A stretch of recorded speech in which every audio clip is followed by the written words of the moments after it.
Merhabalar. Hello, everyone. This is the third day of the conference. We are nearing the end. There are technical problems that we're facing. So we have High-Levon Zekian would have been our guest through Skype, professor and father. We weren't able to connect. We even have here some hojas whose breath is strong, as they say in Turkish, but nonetheless we weren't able to connect. And there's an evil eye, and we are still having problems. Now, this is a round table, although the table is rectangular itself. We have Hidayet, Şefkatli, Tuksal. We all know her from her column and also discussions, debates on TV. She is a theologian. She has many books. She drew attention with her doctoral dissertation. She became visible on that. She works in the Department of Hadith,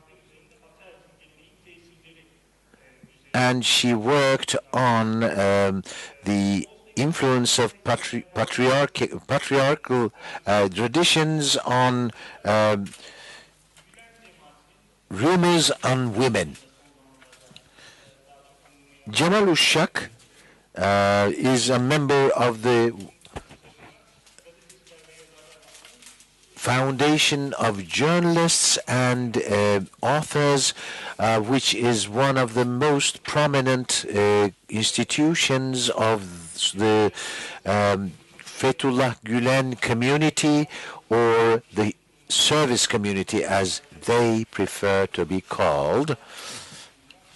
So we will be benefiting from his knowledge. Krikor Ağabaloğlu, he is a clergyman from a pastor from the Armenian Protestant Church, and he is located in Gedikbaşı, which is getting impoverished all the time, and it's a very old Armenian neighborhood. He is face to face with immigrants from Armenia or from Black Africa, and very poor people as well. So he has very important experience regarding the topic of this conference. So for him, this is part of daily life. We will be speaking about the different dimensions. Now, the question of Islamized Armenians, there is this parenthesis in the Turkish and Kurdish versions here, which means, you know, either Islamized on their own, converted on their own will, or forcibly converted. For me, it doesn't make a difference whether one is a Christian, a Muslim, or an atheist. But when you look at it from the outside, this should make no difference. But in their daily lives, people, of course, confront a lot of problems because religion or other kinds of identity are important in daily life. And of course, history is full of wars over religion and ethnic group. We are not going to consider as absolute nor otherize other ethnic groups or religions. We are that kind of people. We spend our time to reconcile the different cultures and identities.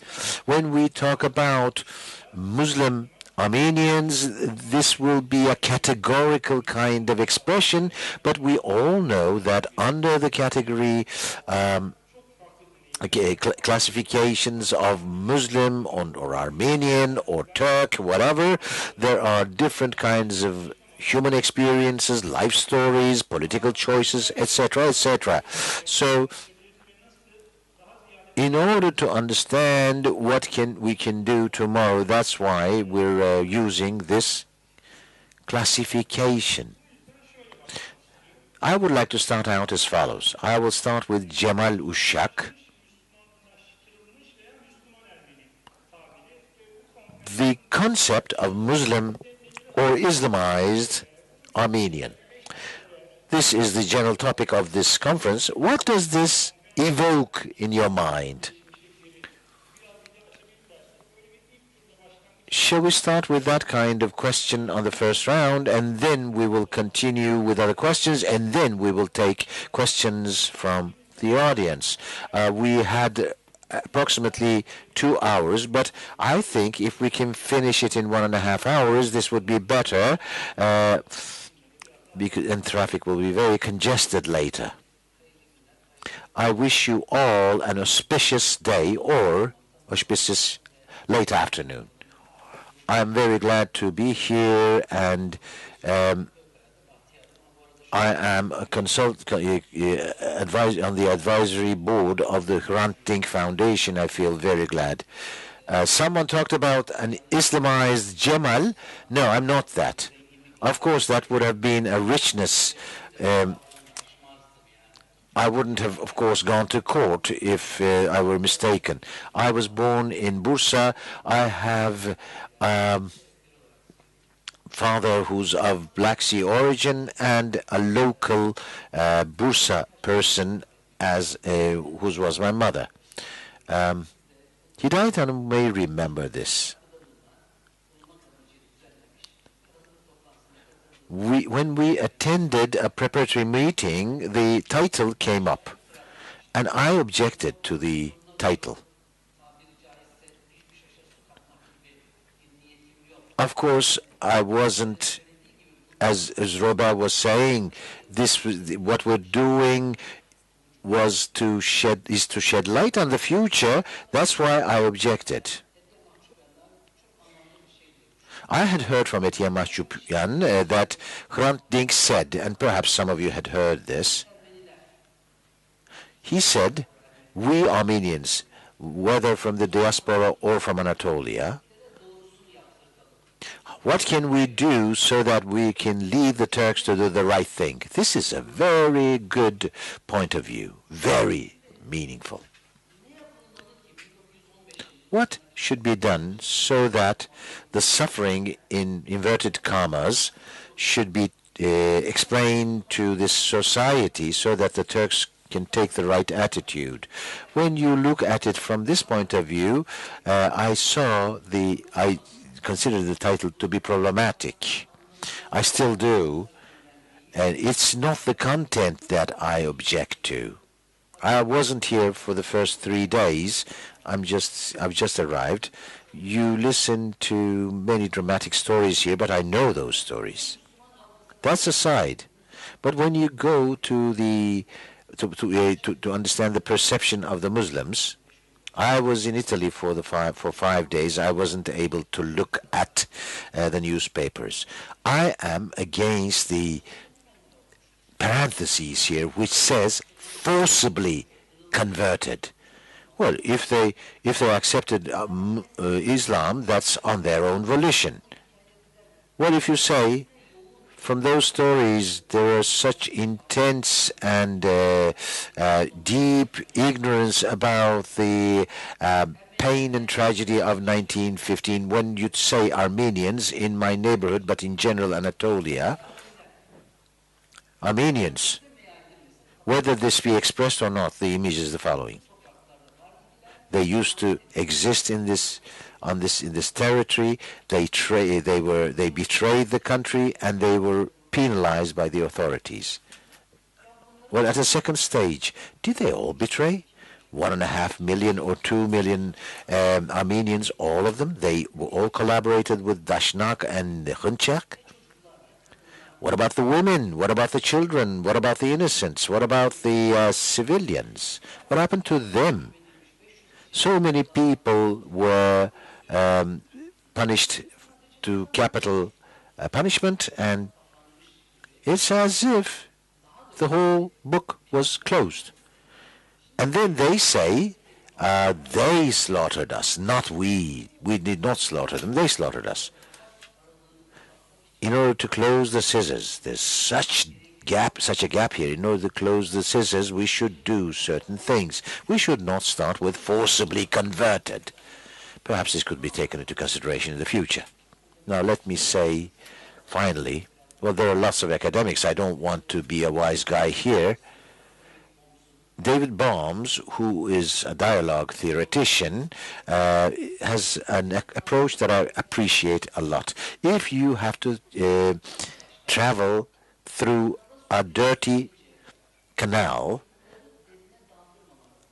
you should not put the oars very deep until clean water comes around. For some time, you could keep the oars close to the surface so that when clean water comes, you can travel a bit, and then when clean water comes, you can put the oars, dip the oars much deeper. There is so much mistake done and such ignorance. In order to explain this, we should not dip the oars too deep. The question of forcibly converted. Robert introduced me as Hoca. I studied theology, but then I started journalism, and I happen to have written several books on this. No, I don't have a career like Hidayet Hanım, but I'm a theologian on my own right, in my own right. You can force people, but this is not religion, so you cannot say forcibly converted. What you can force people into do is hypocrisy. This is what Islam says. But when we look at history, we see what has been experienced. Just to save their lives, just to stay alive, survive, young girls were given to Muslim families, sometimes young boys as well, but mostly young girls. Well, to what extent is it moral to Islamize these people? What about giving these as concubines? These girls were given as concubines to these families. So as the late Hrant, I'm an emotional person. I cannot even stand these stories. But Turkish society does not know about this. In time, inshallah, from now on, we have only 1 year left to the centenary of the tragedy. We have to explain all this. I do hope that I'm wrong. I do hope that the results of this meeting will be published in Turkish and presented to the community, and that the society at large is enlightened on this question. But don't dip the oars too deep. 10 years ago, you cannot even imagine this. Remember the conference at Bilgi University, which was sabotaged? That was only 4 years ago. How many? 7 years? Yes, okay. Okay, certain things are changing. Inshallah, from now on, the rivers don't flow upstream. Whatever we have to do, we should keep the memory of Hrant. That sentence, what should we do in order to have the Turks do the right thing? And of course, I'm talking about not the man on the street, but the people who govern this country. Let me stop here, then we will talk about these. Let's continue with Hidayet Hanım. Konuşmanızın önünü açmış ol. Let me open the way for you with a question. Is it true that it's not the time yet to dig deep with the rows of the boat? or is it timely to talk? And as Cemal Hoca was saying, do you agree with him? Yes, I'd like to greet you all with due respect.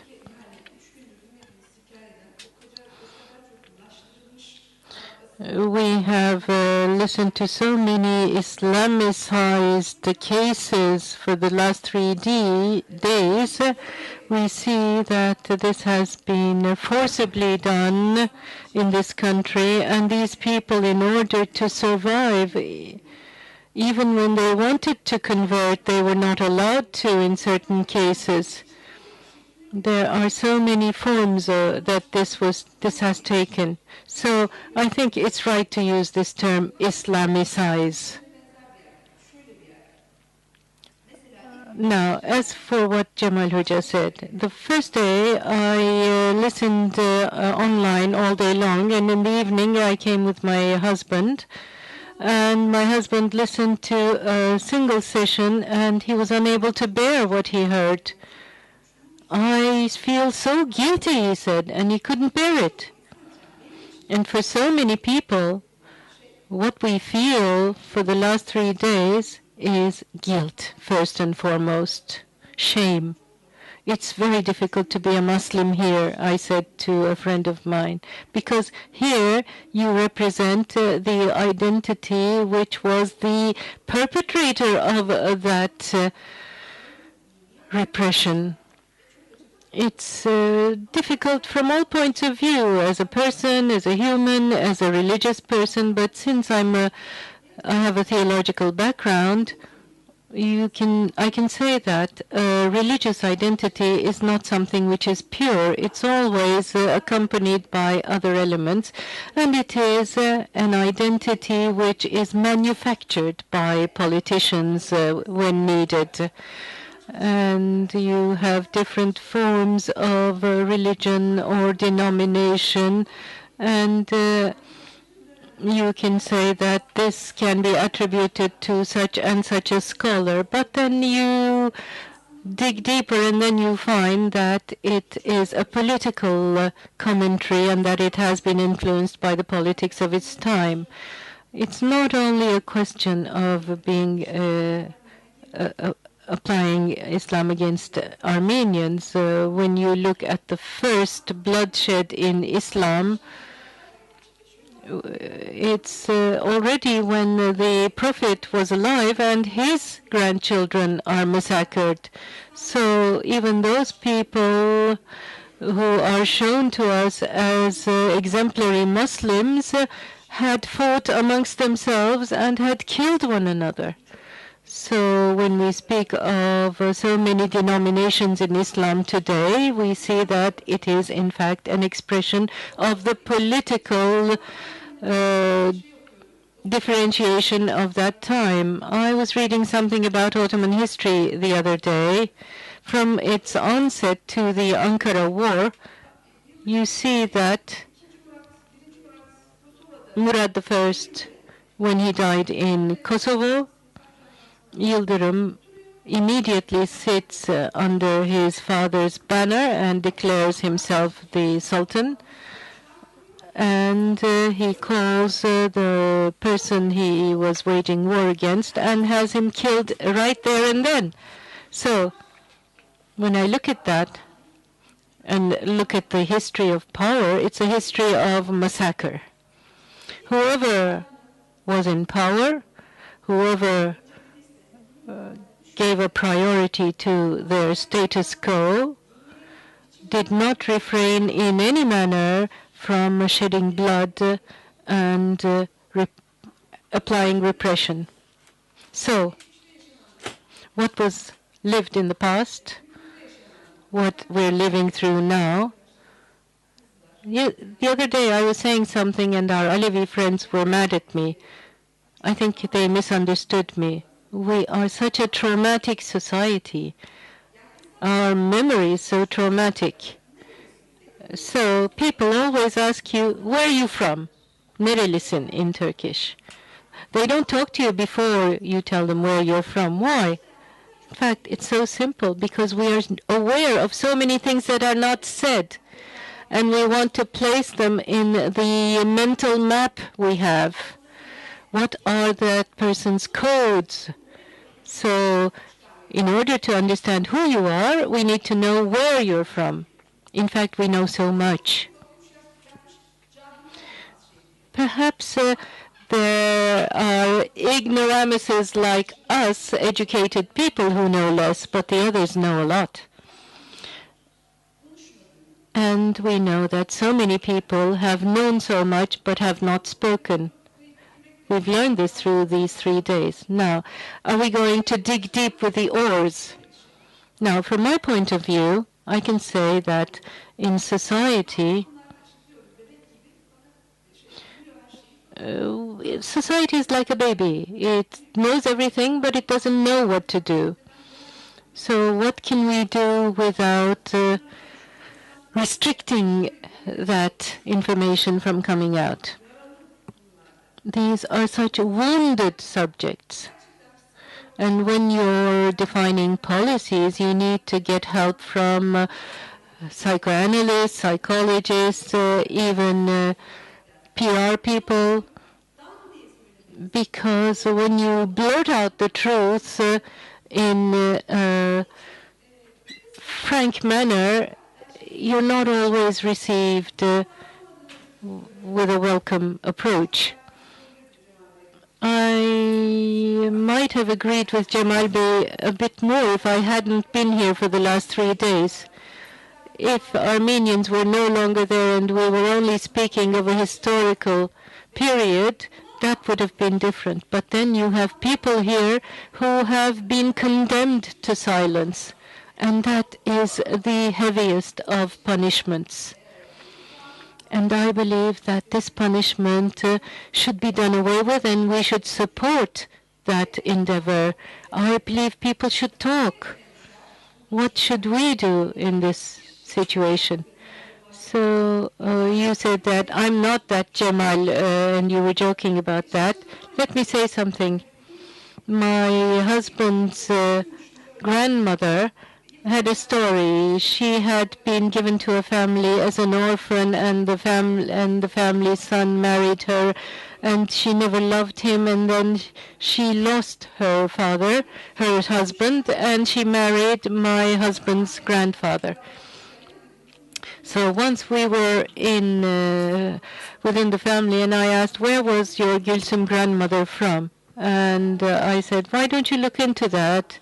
And I saw that in that village there were 557 Armenians, and there was only one woman who spoke Armenian who was left behind.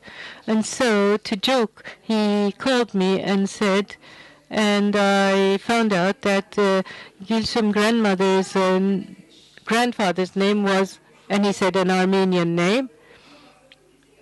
But don't tell anyone, he said, because we'll be in trouble. So I couldn't hold myself, so I started telling people around me about that. And from that day on, I began to think, so now they have registers, and what will happen to my sons when they go to the military? So for 15 days, in fact, I experienced what Armenians must be feeling as Armenians living in Turkey, because this wasn't true, in fact, I found out later on. And I found out how difficult it was. When I found out it was a joke, I feel shame in saying this, but I was relieved on behalf of my children, not myself. And I believe this is no joke. This shouldn't be a joke. So respecting people's suffering and enabling them to talk is absolutely what needs to be done. And I believe that this conference will open a new way for that. Such small endeavors will certainly become more fruitful ones and will allow us to make further steps. So we added 3 more days to your 15 days ordeal, is that right?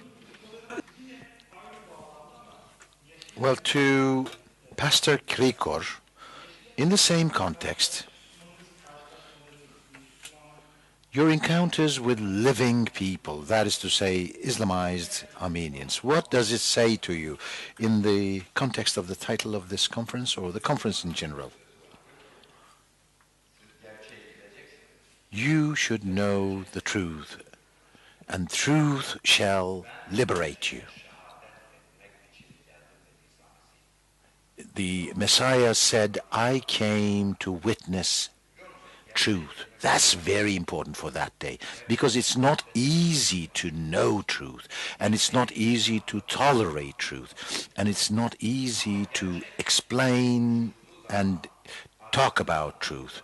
But once it is talked, it is explained, then true freedom will come, because now I have said it and saved my soul.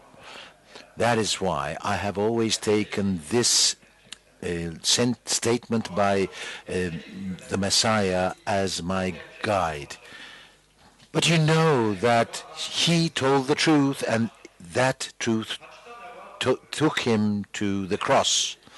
What exists in the cross? Death. If you look at the cross, then you cannot really confront truth, because it brings you fear. But if you go behind the cross, then you see the resurrection of the Messiah, which will bring you real victory. At the beginning, it's as if this would bring death, but then in conclusion, finally, ultimately, it brings you liberation. So it is always appropriate to talk about truth. A postponed truth will open new wounds. Now, people are talking about, we are talking about the title, but the title is problematic because there is a problem. That is why the title is problematic. If there are no problems, then there would be no problem in the title. Then there would be nothing to talk about. To talk about. There is a reality of life here. My objection is from this point of view. I look at it as a clergyman. And it was the word.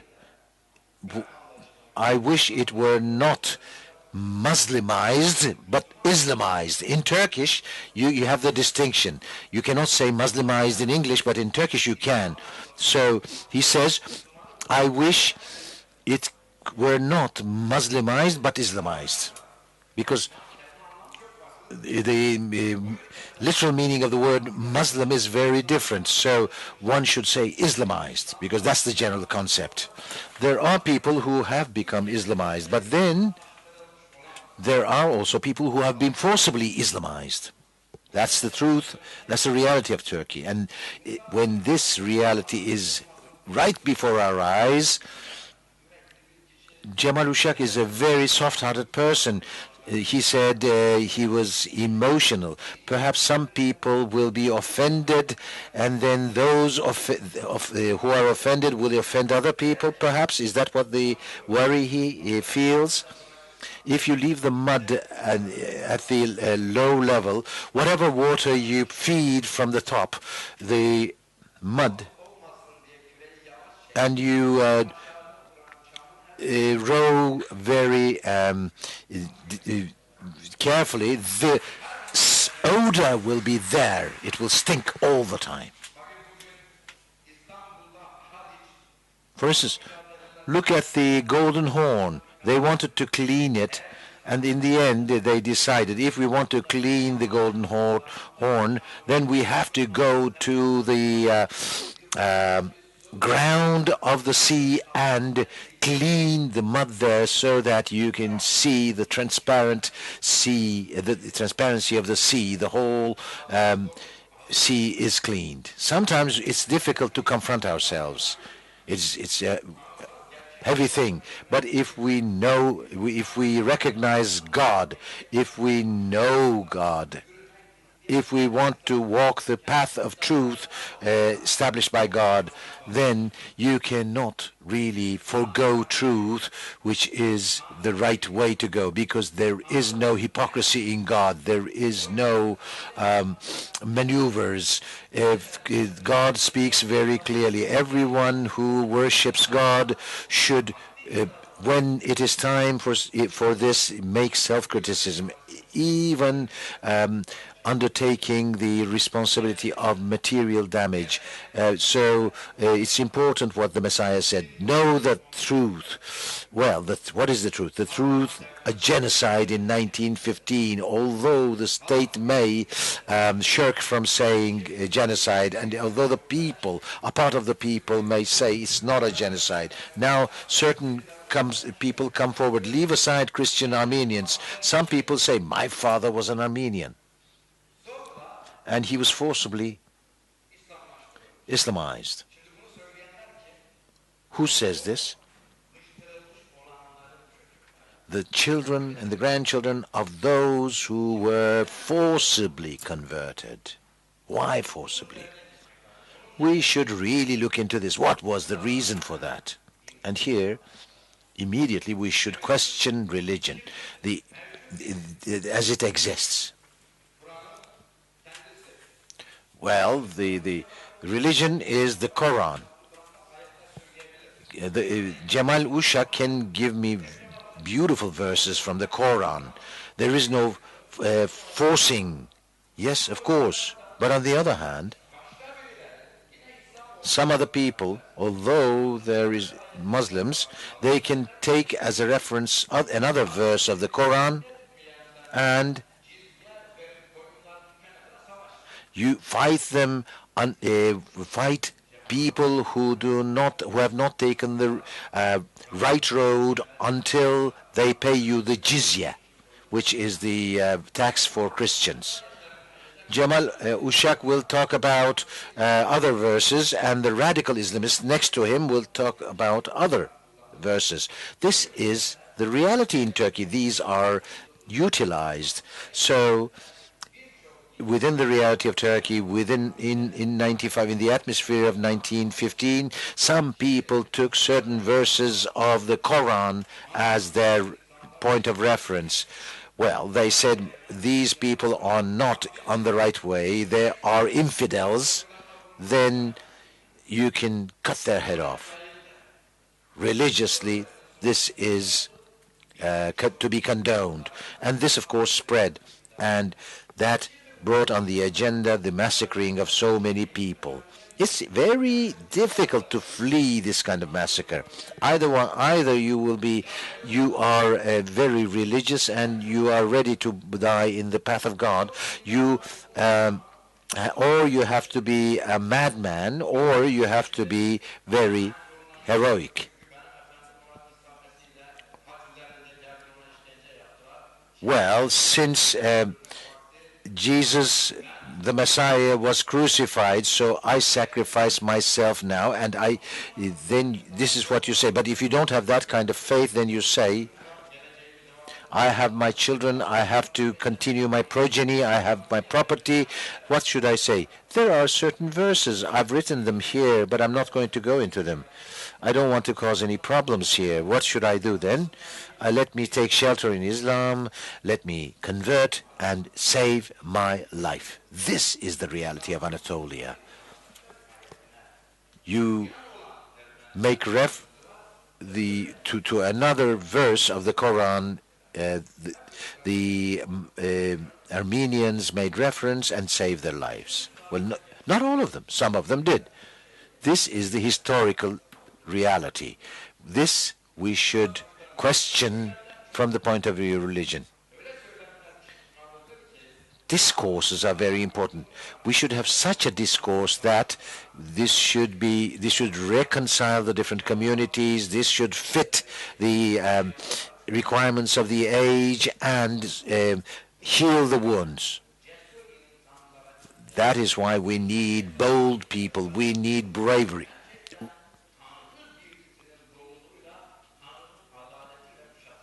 We need to be equipped with divine justice on the basis of the knowledge of God.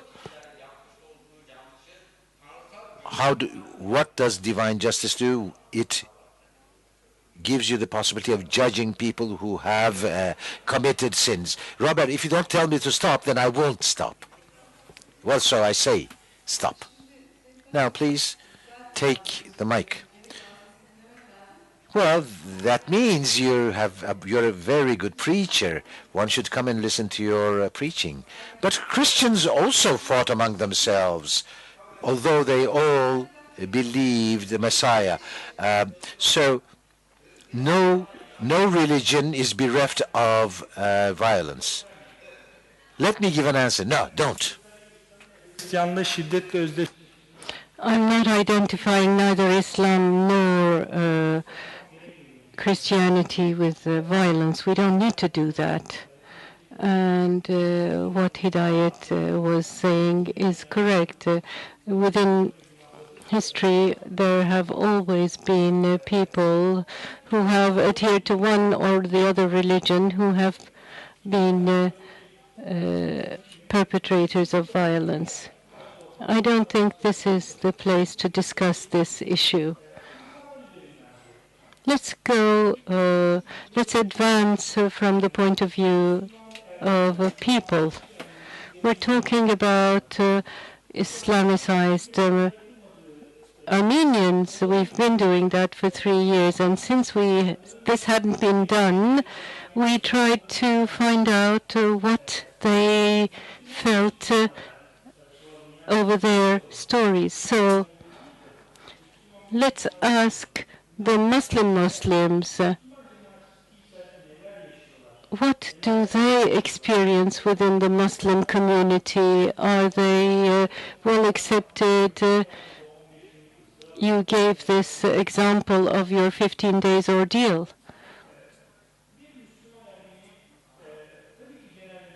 Muslim Armenian, we can't, of course, generalize, but in the average Muslim society in Turkey, what would that person experience? Would he meet or she meet with obstacles?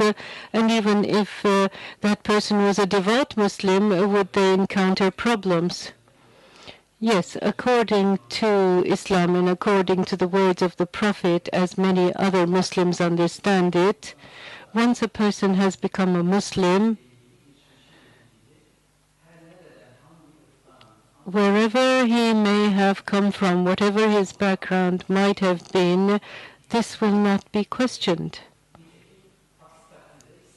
Otherwise, just as in Christianity, Islam would not have been a universal religion. It is open to all beliefs. But in the Muslim Turkish perception, leave aside certain exceptions. Let's say if a person is of Armenian or Greek origin, I don't want to say certain things for fear of hurting your sensibilities. I grew up in a village and then came to Istanbul, and like in many villages, the swearing words in that village were Armenian, Greek, or infidel, gavur. So there is always a speech of that person is originally Armenian. So this is why it's not said. Even if you know that a person is of Armenian or Greek origin, you don't say it. And sometimes you have exceptions to the rule. Hidayet will very well remember Professor Süleyman Ateş, who was previously the head of the Department of Religious Affairs. It was said that his mother was Armenian, and he did not denounce this. He did not deny this. Everyone knows who they are. They're from Elazığ, and everyone knows his mother to be Armenian. But in recent times, he is said to be saying, no, that's not true.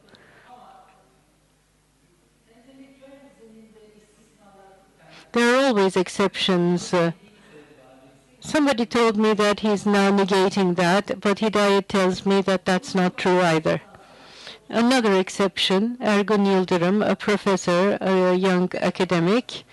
Apparently, his grandmother was Armenian, and it was a well-kept family secret, and it is only after he became an adult that he heard this when it was whispered to his ear. He wrote a novel about this. I haven't worked on this, but I feel that this is a feeling which must be probably like it was in the previous presenter's presentation, a sort of feeling dirty in one's family, feeling of shame in one's family. But let's say a Swiss, a German, or a Spanish person might want to go into Islam. You are always ready to accept him as a Muslim and rejoice in that. And I believe that beyond that, when you speak of the perpetrators as 1 or 1.5 million Armenians, you need to see that there is a perception in Anatolia of Muslims who believe that so many more Muslims were killed by the Armenians. So they feel they want to keep away from that and do not accept it. I believe this must be a feeling of not being able to accept, and that's why people avoid it. Now, let me ask you a much simpler question. In an Anatolian village, let's say the imam of the village is found to have Armenian parentage. Would he have difficulty in being an imam in that village? Let me go beyond that. In the village where I live, even if you find out that he is of Alevi origin, that would create problems for that person. For example, in my childhood, most of the people were from the Democrat Party, and the assigned imam might have been from the Republican Party, and they would go to pray in the next village because they didn't want that imam. So you have 2 mosques in the village, one uptown, the other downtown, and one of them is a Democrat Party imam, the other is a Republican Party imam. So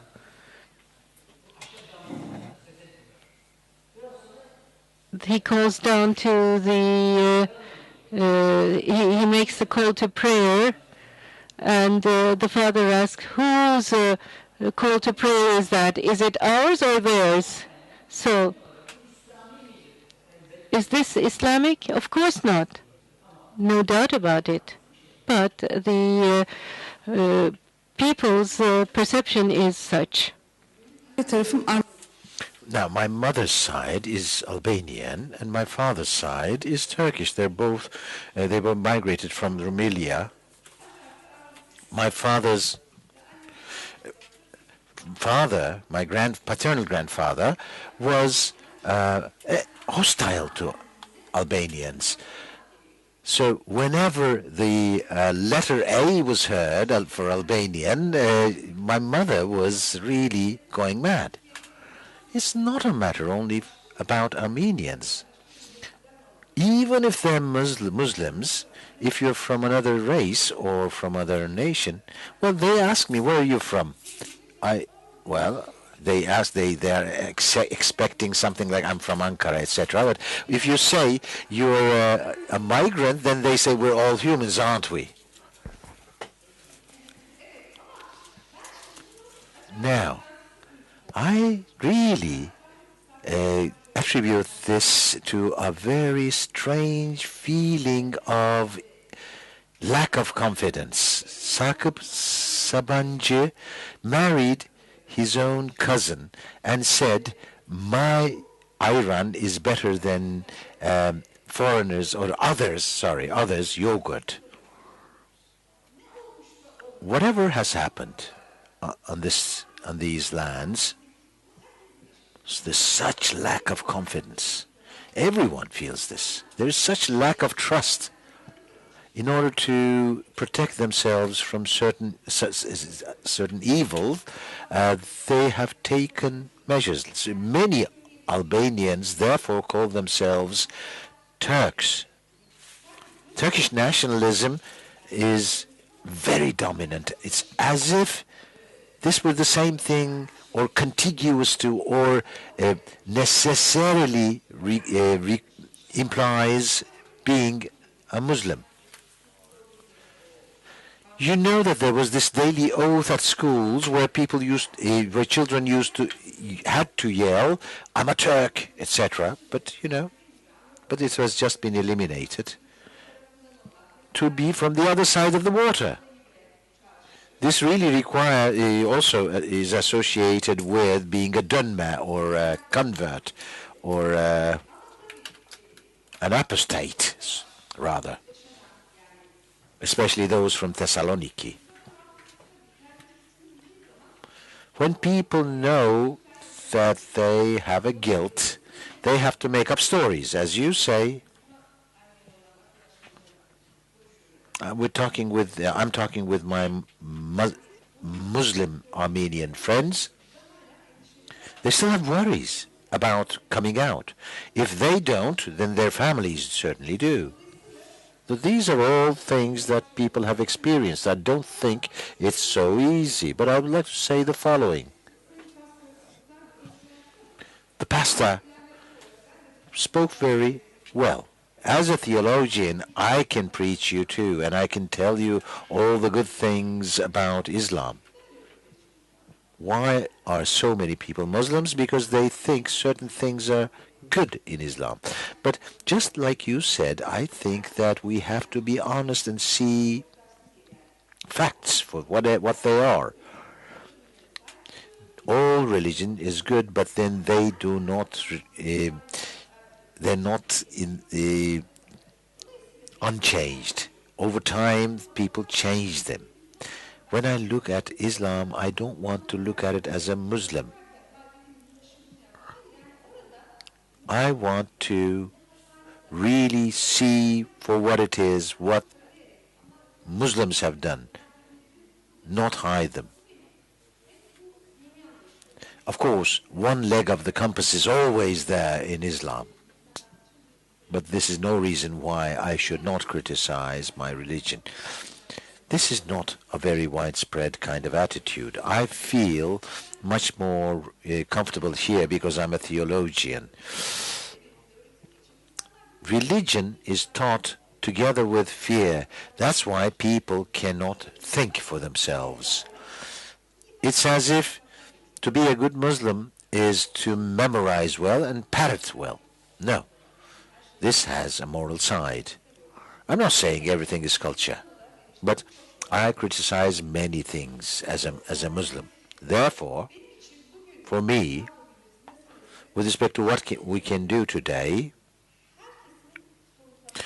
I think everyone has to problematize violence with all its dimensions. Of course, not only war, but discursive violence as well. This is what we did here. As groups, as people, as a community, as a society, how can we get purified from violence?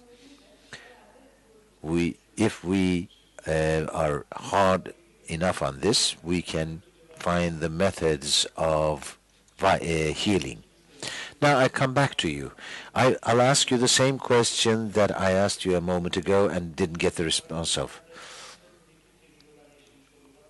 Do they come to you from your As a clergyman, as a churchman, do people come to you?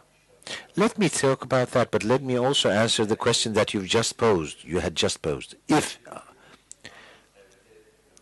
a young girl falls in love with a Turk, and that's why she becomes a Muslim, converts into Islam, then this, of course, is to be greeted with respect. The converse is true, of course, if it's a man and if it's a woman and falls in love with a man. But when we talk about the history of Anatolia, when we talk about the conversion into Islam there, we know that they converted in order to save their lives. Then that's why when Turkish Muslims look at these Islamized Armenians, they do not find them sincere, and therefore they create a distance there, and they go to different mosques.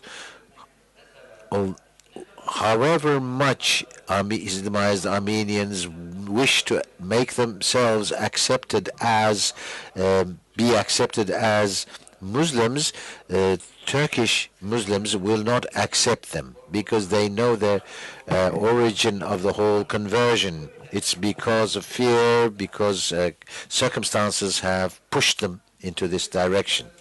Now, our church, the door to our church is open 24 hours. It's not a church that serves only a certain congregation. When people come and talk to us, many people, when they come, they say, we wish to see the church, because they cannot see churches in Anatolia. As they go around, they look, what happens here, they talk. They really wish to test you, what kind of reaction, etc. And after I have weighed their words, and then they say, when they're more courageous, they feel more courageous, can we sit down? Of course you can, I say. And they say, now, we are your people as well. There is no one in the church, and nobody will hear. But look, there's such fear inside that when he says this, because he knows he'll get himself into trouble, although he's in the office of the church, there's this reflex which makes him lower his voice and says, we are of your people. When they say this, they say, my grandfather or my grandmother was Armenian. Of course, I have a duty. I always bring things to religion because that's my job. I do not, I do not content myself with knowing this. I do. If you're an Armenian, that's fine, but I always bring it to religion. They cannot say my grandfather is Christian. They can say he was Armenian, but not my grandfather is Christian. Why will they not admit this? Why will they shirk from this? When we go into Christianity, they say, well, dear sir, this is a very profound topic. Let's not go into that. So Armenianness is softer in a certain sense than Christianity, because religion is so decisive. There is such intense pressure of religion in a man's or a woman's heart, you can never overcome it, never go beyond it, neither ethnic group nor nation, because it is a divine force that leads people. Many problems remain in suspension. Why? Because people want to look only at one side. People want to interest themselves only with the national dimension. Of course, this is a fact, but there is no problem when you don't go into religion. Many people come from Anatolia, we talk to them, and many people, they do speak Armenian, but they don't know that that language is Armenian. Let me give you an example. One day I'm sitting in my office, a mother and a son came to me and said, "We wish to have your prayer because we have problems." I even have Muslim friends who come for this. 90% are Muslims, and they feel that God accepts this, so they feel very contented at the end. A mother and a son come. A woman from Armenia came. We started to speak Armenian with her. The young man looked at me and said, after she left, "How do you know our language?" I said, "Where are you from?" "I'm from Artvin, the easternmost province of Turkey near the Armenian border." "This language is spoken only in our village. How did you learn this?" I turned to him, "Do you know what language this is?" It's our grandfathers from the village who spoke this. I've never heard this anywhere else. I just heard it from you. This language is Armenian. I'm an Armenian and I speak Armenian. You are an Armenian too. Estağfurullah, he said, which means in Turkish, when you insult someone, they say, well, when you insult yourself or someone else, they say, "No, this is not the fact." Why? Why is it, I said, why do you never question the fact that this language is used only in your village? Where does it come from? "Because you're Armenian." He looked at my face and then turned to his mother. "What are we, mother?" The mother, I know, my son." This is the kind of situation. Oh, okay, 2 more minutes. Outside of this, people come and, well, we used to go on television and debate with each other. Islam, Christianity, people were very interested.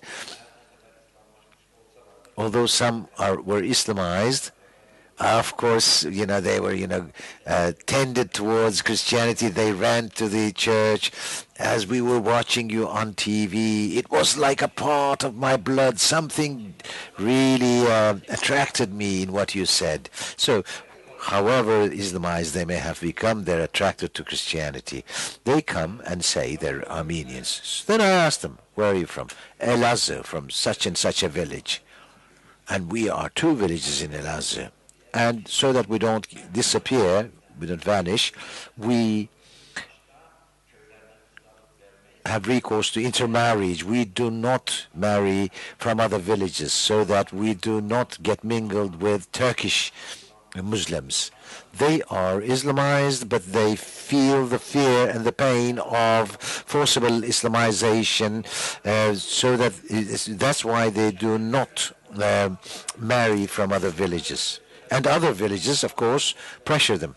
And I said the following: "Would you like me to come to your village and bring you some figs and tell you about Christianity?" "For God's sake, dear sir, don't do that. So now you're going to come there and you're going to tell us what Christianity is all about. We don't have money. We are poor people. Can you bring us to Istanbul? Can you give us houses in Istanbul? Can you find us jobs? We're going to continue living in those villages in Anatolia.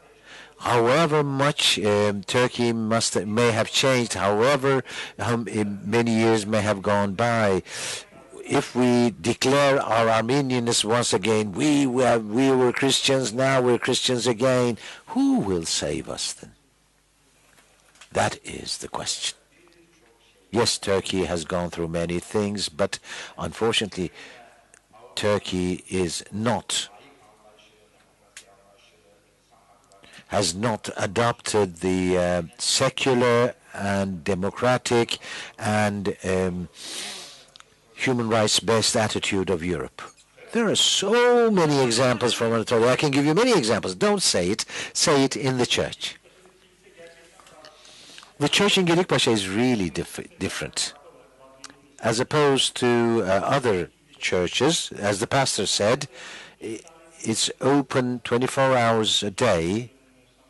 And thanks to this courage, for 8 years now, many illegal the children of many illegal immigrants from Armenia are educated there. The state turns a blind eye on this, and somehow, and if we remember that these are children of working people, it is very important the contribution that they're making to these children. I would have liked the Orthodox Armenian Church to show this kind of courage as well. In what you say, the following draws my attention. I would like to ask you that. In a certain sense, there is a very intense relationship between nationalism and religion. That's why religion was corrupted. This is what you want to say, or at least this is what I want to understand. That is to say, modern nationalism or Turkish nationalism really drowned or some of the comprehensive doctrines within Islam. Go ahead. This is not what I'm saying only. When the revelation was made of the Quran, this divine message does not come into a vacuum. There is all kinds of violence and infighting, etc., in that environment. And when it is revealed, when it descends,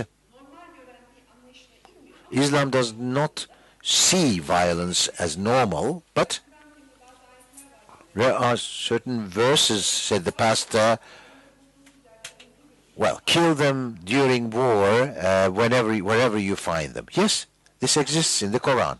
But then there is the following. Don't touch the non-combatants, that is to say, women and children and the clergy, etc. So whatever is to be done on the war field, and the Muslims were a small group. I think back on this, why did they, have this? But of course I don't know. If they did not fight, then that group, they could have been decimated by the group there. Because there are examples like that. Perhaps it's because of this. But this fact that this permission is given, the permission to fight, to wage wars to the first Muslims, the subsequent generations thought of war as permissible. Of course, there are rules of war. And from the point of view of the Armenians, the most important is this. You wage a war on the front, not outside the front. For instance, clergy. There are special verses here. Usually, it is said in the Quran that Christians are respectable people who have their faith, who really keep aside and practice their faith, etc. You shall not kill these people, says the Quran. But war is such a thing that this is a matter of power. Well, the friends of the Prophet killed their own children, so let alone what happened in the 20th century. So the belligerent image of Islam that you have, let's say after the Prophet Muhammad, if there were a human society that looked at things differently, then Islam would have developed differently. But I don't know, whatever this is, I cannot really judge this. Yes, this is in the Quran, but as a Muslim of the 21st century, I know that I am a Muslim because I was born on this land from Muslim parents. Were I born in Italy, had I been born in Italy, I would not, of course, have been a Muslim. So it's not a matter of choice. This is really a sociological fate. But I don't feel bad about this. But I do feel bad about the following. As a Muslim of the 21st century, I do not have to imitate the Muslims of earlier periods. Now I can form my own understanding and establish my own alliances. And for me, violence is a very fundamental problem. And I say that religious people, believers, whatever their religion is, without rejecting violence to the end, we cannot establish peace among the peoples. When we really clutch our religion so tightly, then there is this strategy of making people antagonistic to each other. Well, a bit of the Alevis, a bit of the Protestants, a bit of the Albanians, a bit of the Kurds, a bit of the Turk, a bit of the Armenian. I am that kind of person who wants to live or experience all of that without coming close to those groups. I cannot accept things only orally or academically. This really does not change your behavior. Only if you bring those people into your lives with their pain and their bayrams, with their religious holidays. For instance, you look at certain calendars, there's only the religious holidays of Muslims. The Hrant Dink Foundation prepared a very nice calendar where you can see the religious holidays of all the religions. I have Jewish friends. I have Christian friends from different denominations. I would like to celebrate their religious holidays, so I should know when they are. So these are the kinds of healing instruments. These calendars are not so widespread, so sometimes my Muslim friends celebrate my religious holidays. Eid al-Kabir. Well, according to me, according to many people, perhaps we feel differently, Hidayet and myself. Islam is not only the Quran, it's also the Sunnah. But Islam is not history, it's the Quran and the Sunnah. The Prophet Muhammad, only 56 days of the 23 years of his period as a prophet passed in war, and 10 days for traveling to the war field. So it's only 46 days. So when people think of the war, the Badr War, all the other wars that he fought, only a very small part of his period as prophet, term as prophet, was spent on the war field. Very humbly, I should like to say that God, whether you are a Muslim or Christian, will not send anyone a message that would lead to blood and tears, whether this be the Quran, whether this be the Old Testament, whether this be the New Testament. Iqbal from Pakistan has a very nice poem. He's now reciting in Urdu or Arabic. There is nothing missing in Islam. All the shortcomings come from our conception of Islam, is what he said. Unfortunately, this is what shapes history. Now, from here, let me go on to the following. What the title makes me say is the following.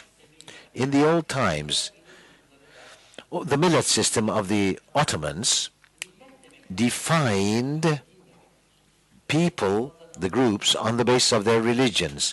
Millet in the Quranic language means religion.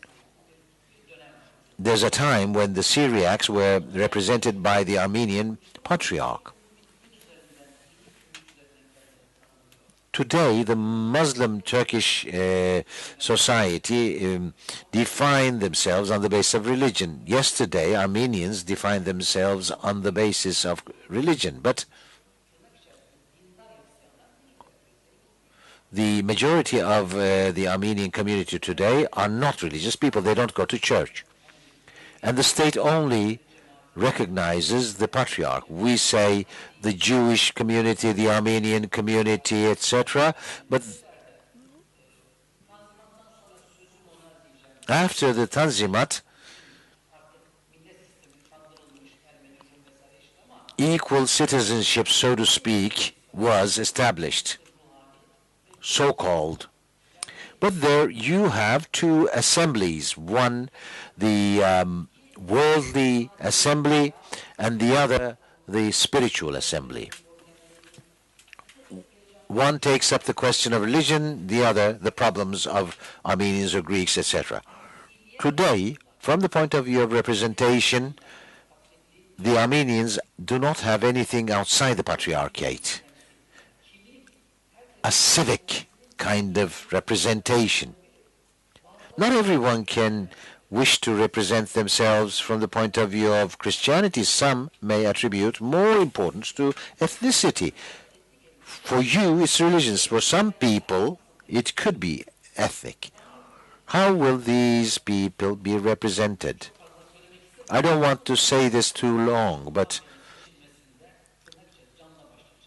the late Hrant really worked for the election of Mesrobian, but then they had a conflict later.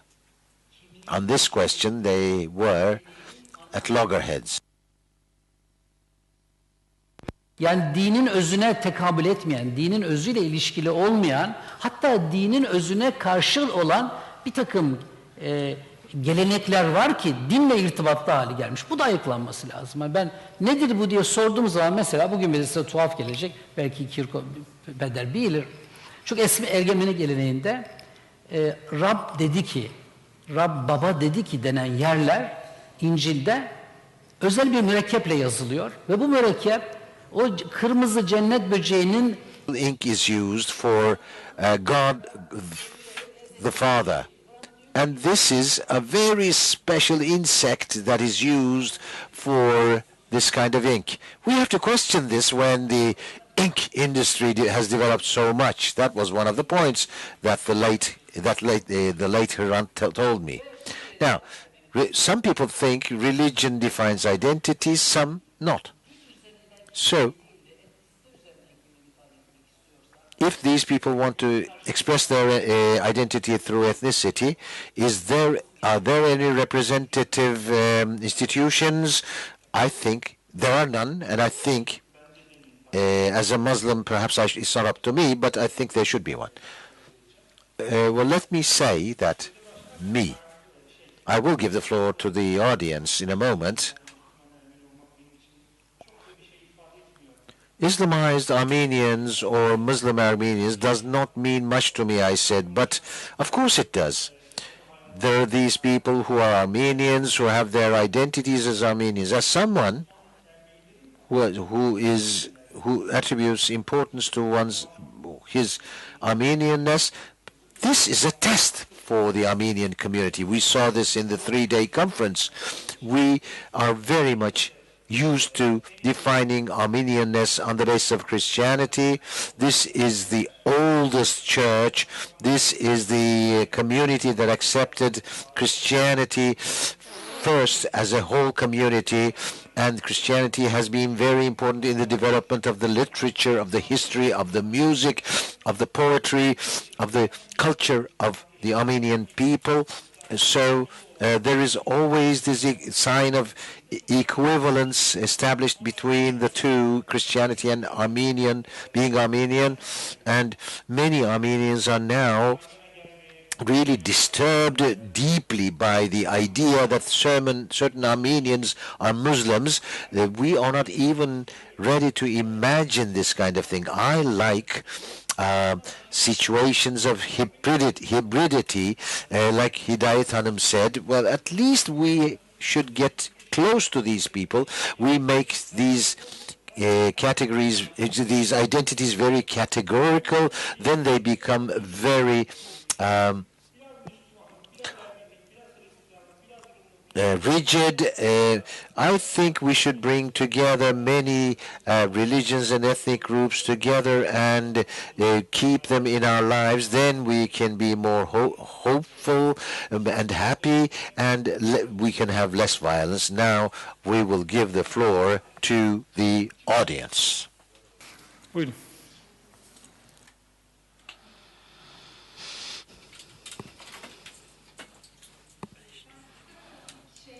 I'd just like to ask a few short questions to Hidayet Hanım, Cemal Bey, and perhaps to Krikor Bey. You spoke of the feeling of guilt and shame and said that this is disturbing. Now, all of these forms of confrontation, when we speak of such a heavy past, I believe that feeling guilty is something which, in fact, is good.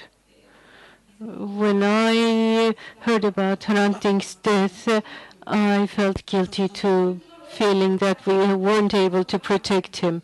And if there wasn't that feeling of guilt in so many people shared with so many others, I don't think so many hundreds and thousands would have been in the streets. And this is a feeling which can evolve. It has evolved into this conference, for example. Now, this intense feeling of guilt and shame in this respect, I believe, is very useful. And I'd like to link this to something else. What can we do to have Turks, to convince Turks? Now, once again, it seems that we're putting all the task on the shoulders of the Armenians. So, what if the Turks started thinking about how they should do and what they should do? If there was such a cry when Hrant Dink was murdered, so many people were indignated by this. I believe Turks should act as well. Now, in this conference as well, we talked about this. This is an open hospital. The psychiatrists and people of the profession who know this much better, I'm sure, perhaps will tell us that feeling guilty is the first step to go forward. And I would like to know how you feel about this. Cemal Bey, this Kurdish question as well has become a Turkish question as of late. And I believe that this Armenian question is also a Turkish question. And a last point, as you said, the conference on Armenians in the Ottoman Empire was to be held here in Boğaziçi in 2005. And I was here then, and we couldn't hold that conference here. This is a source of shame for Turks, for us. And this was done in the Bilgi University.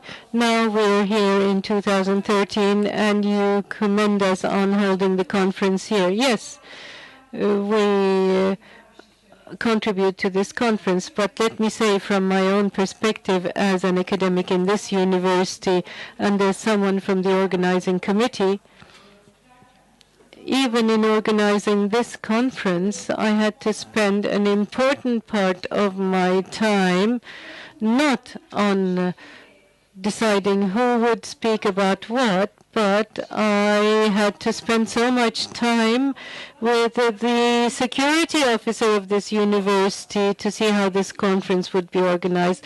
This is not something I rejoice over, I must say. Are there eggs in people's bags? Would we have controlled people before they entered the hall?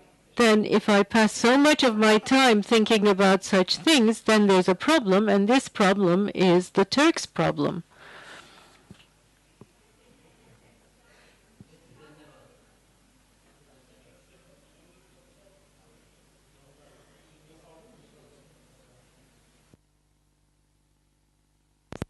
Bir saniye. Ben söylemek isterim bir şeyler. Bir hanım olsun istiyorum. Buyurun. Şimdi bence diyeyim ki ben Ermenistan'da büyüdüm. Okullarda bize ateizm diyorlardı. Ondan sonra üniversiteye gittim. Hususi ateizm geçtik. Ve bana çok enteresan. Atheism, and I'm a clean Christian, pure Christian. And in my house there's a Quran in Armenian and all the sacred books. I read about Buddhism as well. When I was 5, I used to read 7 prayers from the sacred texts. And when I look at the Old Testament or the Quran, it's almost the same things that are said.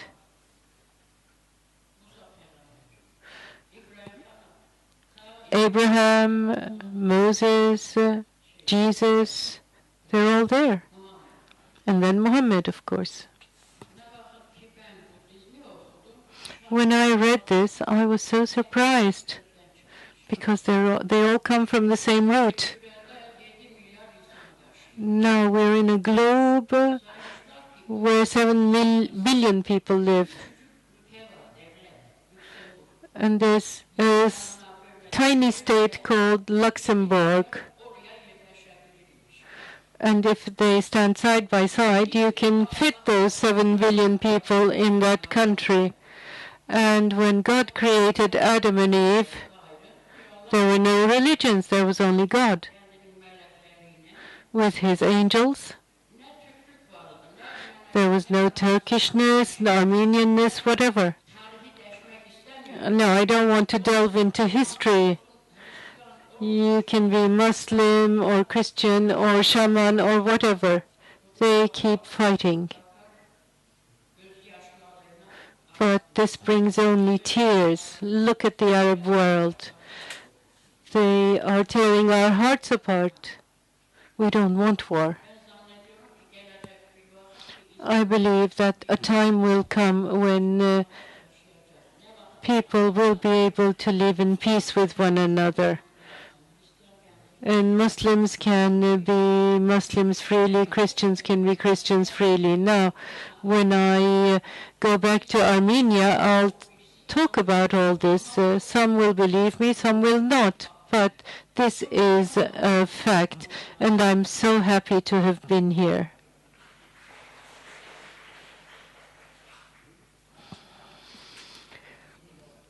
Yes, there's a gentleman there.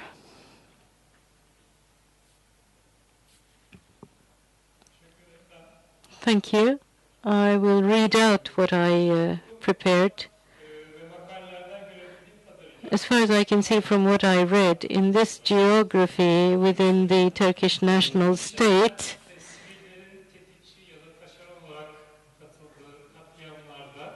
in massacres where people were abused and used to kill others, you see that the motivation of Islam is used. The Hamidiye massacres in 1895, the Adana massacre of 1909 and 1915, and in the near past we have the Sivas and Maraş massacres.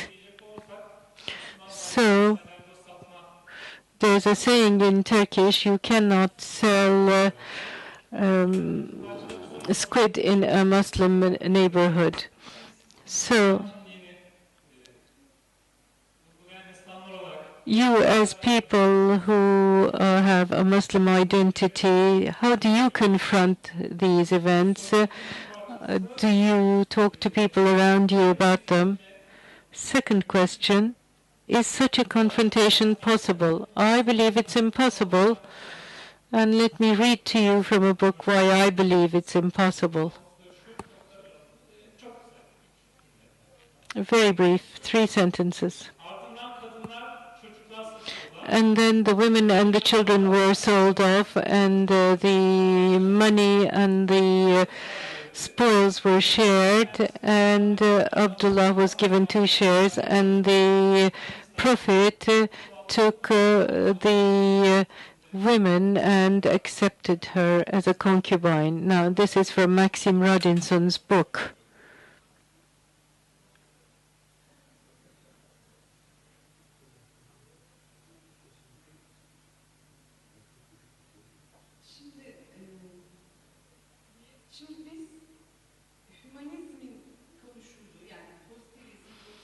We're talking about positivism and humanism, and we are the children of that age when these things are being debated. But when these religions were appearing on the world, even if it brought forward a form of humanism, these are very violent periods in history.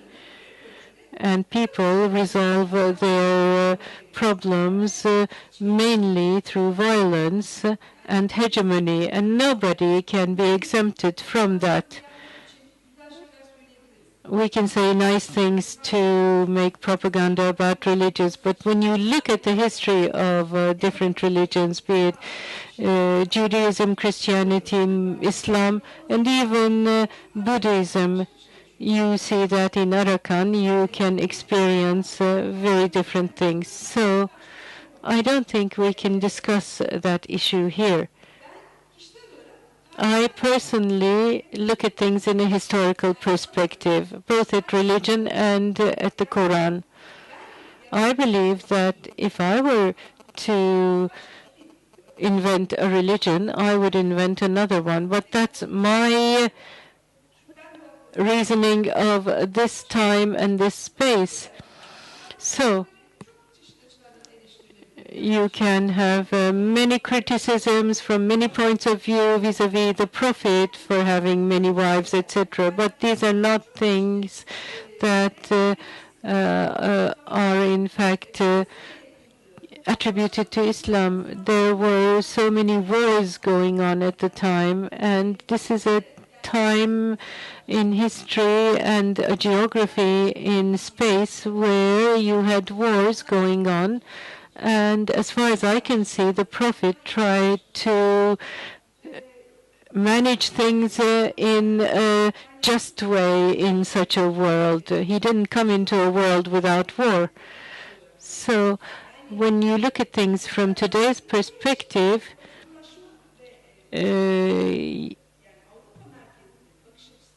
you have also this perspective, the European perspective, Eurocentric perspective of Westernization, which has identified the East and Islam to so much violence and inhumanity. But when you look at the Christian societies in history, you can see that such things happen there as well. At all times, the hegemons have always committed such crimes. And of course, the religion factor is used and abused in all of them. What I'm trying to say is, my being a Muslim is a sociological fact. I will never negate that identity. I need that in order to be at peace with myself. But what I need to do is to do something about what I see as wrong. You ask me if I can confront this. It's not easy. I can't say I do everything necessary for that, but what I try to do is, since 1995, I've been working in NGOs and civil society organizations. I had never seen a prison before, and I did then. You can know about things, and you might believe that everybody knows whatever you know elsewhere. That's not true. There are people who have priorities in what they know. For example, I look at women and the religious women. What are they talking about? They're not at all aware of the things that we're speaking of here. They're hearing things for the first time. Is this our fault? Yes, perhaps in a way, but in my way, I try to understand. And when I feel there's something I can do, I try to do it. I can't say I can. I do more.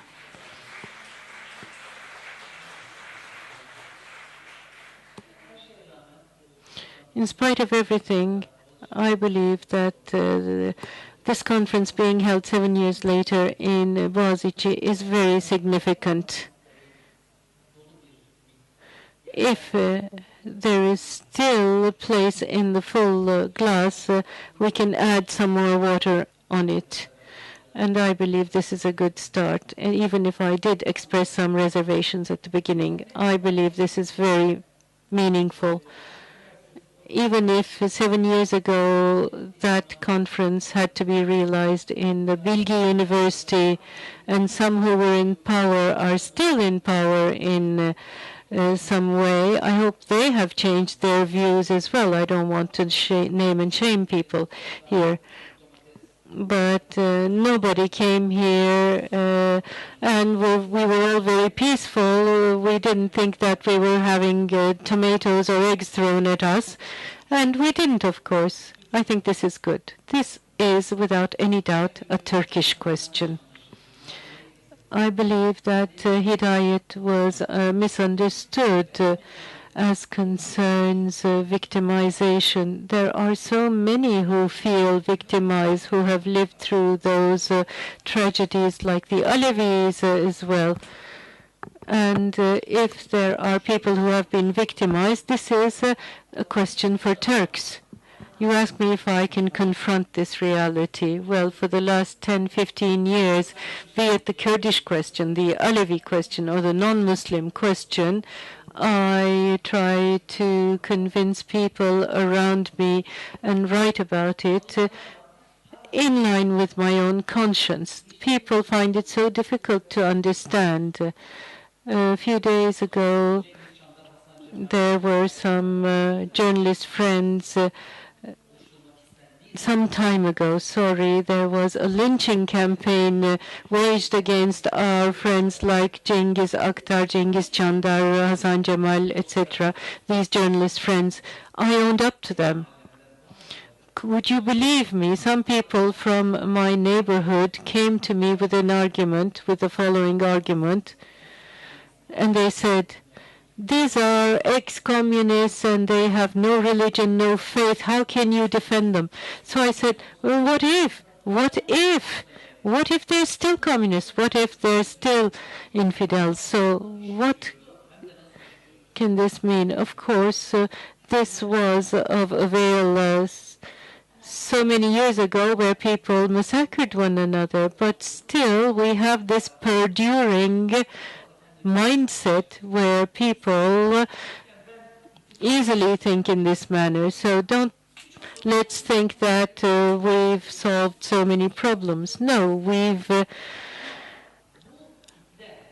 begun to walk on a road where we are very good-willed, but since the majority of the masses are not changing their perception at present, we need to look at that reality.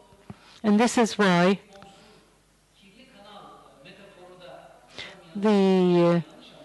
I think the muddy channel I was talking about was misunderstood as well. Don't look at my finger which is pointing, but where it's pointing to.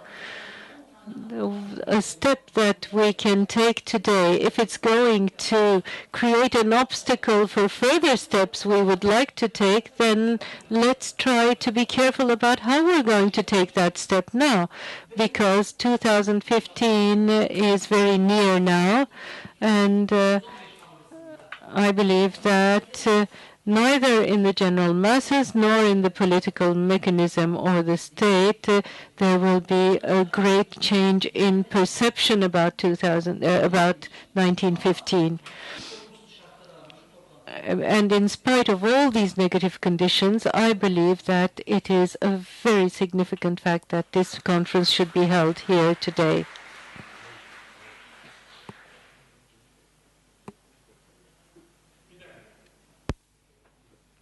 Wait for the mic, please.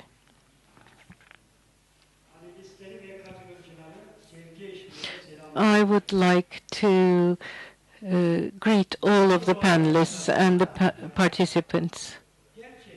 During the Malatya events, there were people in a family who did not get involved in these events, my family, and one of the doors on which there was a mark put was our house. And people happily didn't realize that they would even have destroyed or tore down our cars or motorcycles. Now, in recent years, a political party which is not looked favorably upon by the system has upheld a more humanistic approach towards differences in society. And while I was in that party, I ran into a web page called Turaniye, where people were introduced as terrorists and Armenians. And I wasn't aware of that, and my friends told me that my name was in the list as well. Now, after I heard that, I went to the Fatih birth register, and I asked them to give me the information about my birth register. And we used to be called dönük, which means apostate in a way. They didn't give me the papers. But when we look at things as they stand today, when you look at people as Alevis, Kızılbaş, Christians, Muslims, etc., it is not the people themselves who create this enmity. It is a political line which has continued from Yavuz Sultan Selim up to the CUP, where enmity has been fostered within society, and this is still ongoing. Could you please be brief?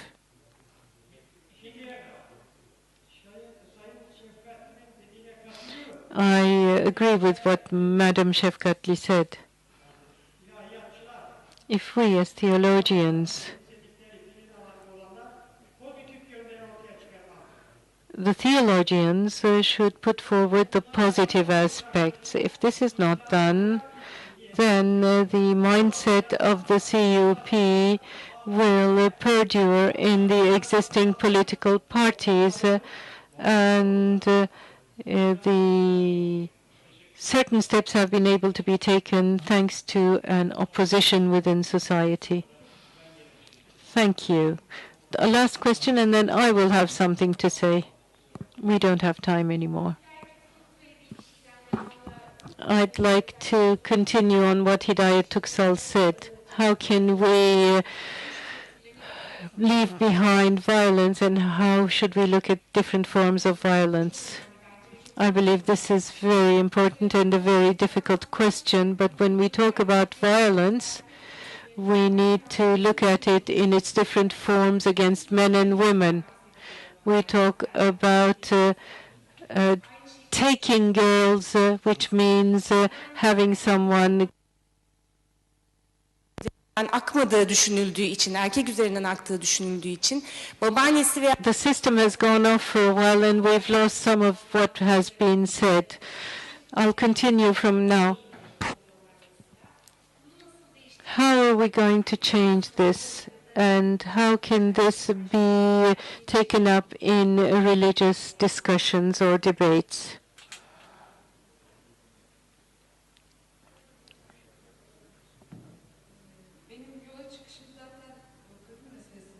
My starting point, in fact, was the women's issue and how it's reflected in religion.